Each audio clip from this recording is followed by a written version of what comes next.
Hey everyone, how's it going? There's a few things that I wish I would have known about losing 135 pounds then that I know now. And they're very important to me because I thought when I was first starting my journey, it's all gonna be simple. I'll lose the weight, I'll live happy, and that's it. But it's simply not true. And I'm gonna share with you today 5 things that I wish I would have known then that I know now. Now, the first thing I wish I would have known is all the obstacles along the way that aren't related to fitness and nutrition. I thought that I'm gonna find the perfect diet, I'm gonna do the perfect workout routine or the perfect amount of cardio, I'm gonna lose the weight, and it's gonna be great. But that's simply not true. And the obstacles I'm talking about is obstacles from the outside people around you. Obstacles such as self-comparison to other people. I can't tell you how many times I looked at somebody else's progress, their own photos, maybe magazines, or people online and thought that I'm not good enough because what I was accomplishing or not accomplishing was paled in comparison compared to them.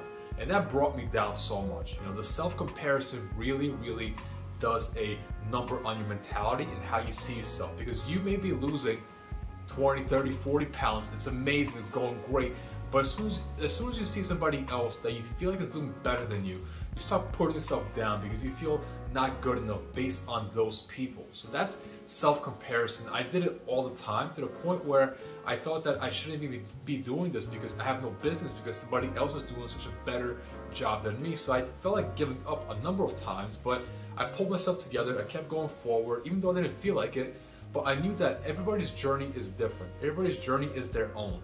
And you should only focus on being a little bit better today than you were yesterday. And just compound that day after day, week after week, until you get to your goal, right? But self-comparison isn't something that you should be doing, but it is something that you will experience yourself because everybody goes through this. Obstacles such as, outside influences. Maybe people telling they're yapping in your ear, telling you, oh, you should do this, you should do that, or why are you doing this? This is not right.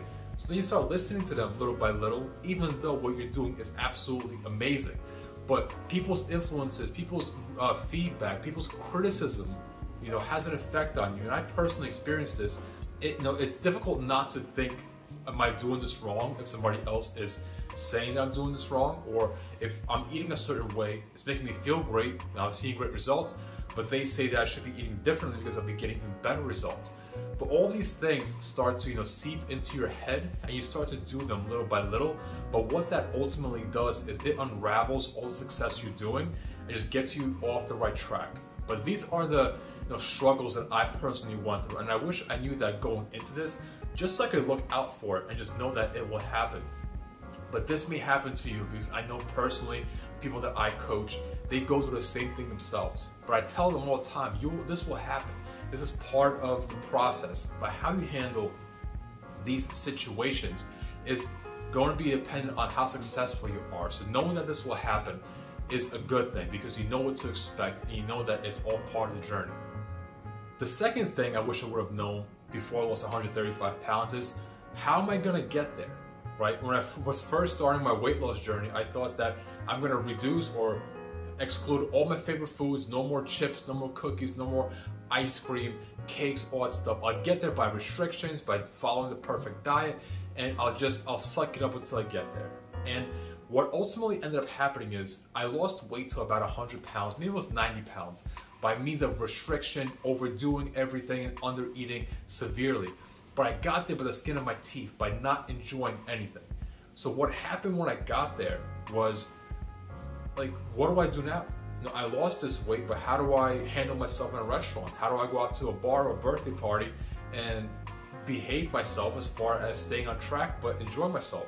I didn't know what it means to enjoy yourself because I was always living in a constant fear of, eating bad foods from you, or foods that typically aren't allowed for you. So even though I got the weight down 90, 100 pounds at first, I plateaued for 2 years because I didn't know how to enjoy myself. I was in my early 20s, and the people are always going out somewhere, diners. That was for me, my favorite was diners, but it could be bars, it could be restaurants, birthday parties, and maybe having friends over. How do you enjoy yourself? But if you get to your weight loss goal without any enjoyment, without any kind of lifestyle activities, if you get there by the skin of your teeth because you just managed to just reduce, restrict everything, every single food that you enjoy, once you get there, you're gonna find that it's very hard to stay there because you don't understand how to include all the different foods, how to have some ice cream when you want it, how to have some dessert when you want it. That's what's really important. So you have to understand nutrition so that when you do get to your goal, you can actually stay there and not feel like you're always on edge. That's how I felt like, and that's exactly why I plateaued for 2 years until I learned to actually include things that I love to eat. The third thing I wish I would have known back then was about stretch marks. Now, stretch marks aren't the sexiest thing to talk about, but it's a real thing to talk about. And I got a lot of my stretch marks because I got really tall really fast and I got very wide very fast. I'm 6'4" and I was 365 when I was 6'4". Well, I still am 6'4", but you know what I mean. But I got a lot of those stretch marks during those times, and they were, I didn't like them. They were new to me. I felt different, but I thought that once I'm gonna lose the weight, the stretch marks will disappear, and that's simply not true. I tried different, it could be cocoa butters, it could be like those pin rollers. I tried every single thing there is to try and get rid of them, but they simply will not go away.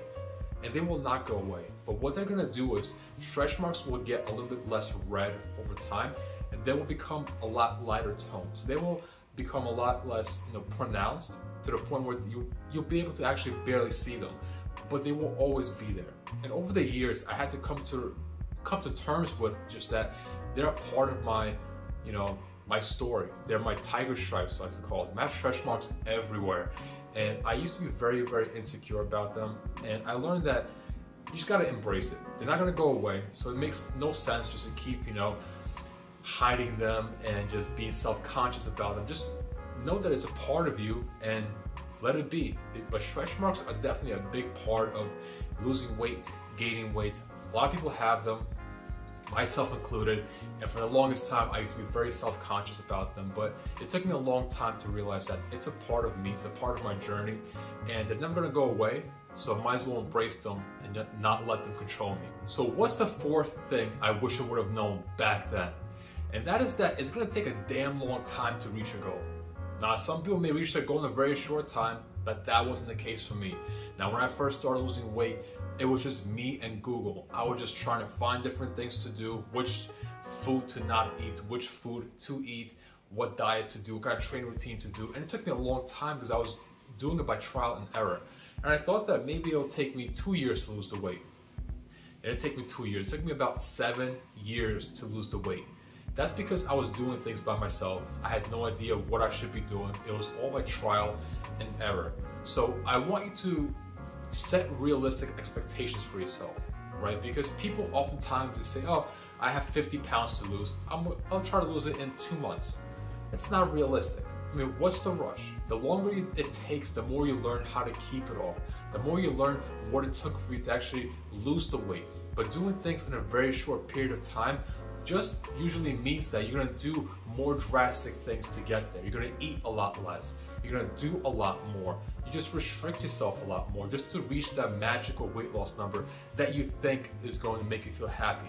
But I guarantee you, if you get to your magical weight loss number, it might make you feel happy for 5 minutes, but then how does it make you feel like? You're gonna feel like crap because you just didn't enjoy the process at all. You wanna go have a piece of cake to celebrate, well, you're gonna put the weight back on because you have no idea how to control yourself when you're around foods that you actually want to eat.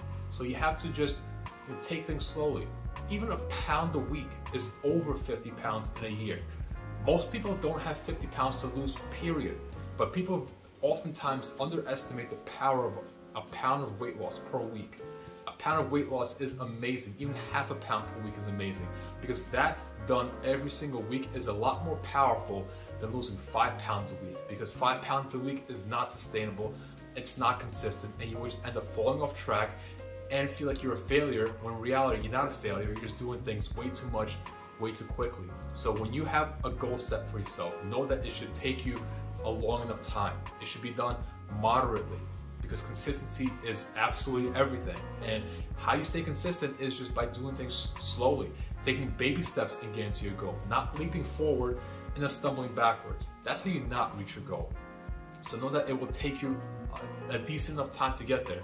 But don't think you're gonna get to your goal in a snap of a finger, because it's not gonna happen. And if it does, you're gonna revert right back because you got there by very restrictive means. And the last thing I wish I would have known before I lost 135 pounds is a little different. And this is pretty much how it affects people around you and how it affected people around me.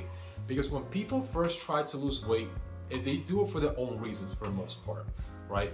And that's true at the beginning, but how does it affect everybody around you? Now, I'm going to use myself as an experience, and the way that it affected people around me is people started just improving their own health and fitness around me. Whether it was my parents, my mom used to eat a little bit better. She used to be a little more active. My friends saw what I was doing. They said, I want to incorporate this into my lifestyle too. So they started going to the gym, they started eating a little bit better, started asking me questions. But it really affects everybody around you. Now, people that I coach myself for weight loss, they notice that their kids adopt these little habits themselves over time. You will find that if you're a parent yourself, your kids will start to eat a little bit better. Your kids will pick up little habits here and there. Maybe they'll even go for a walk with you once in a while, but it affects everybody around you.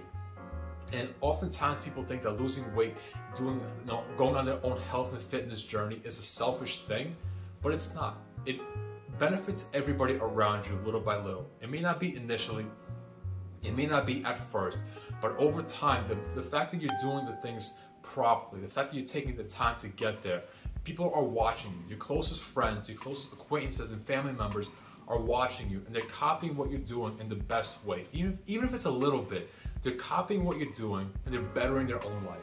So just by being you and just by doing the things that you know you should be doing as far as getting more healthier, losing weight, and just being a healthier person, people around you are adopting those habits and they're applying that to their own lives. Even if they're not telling you, but I guarantee you, you're having an effect on everybody else around you, little by little.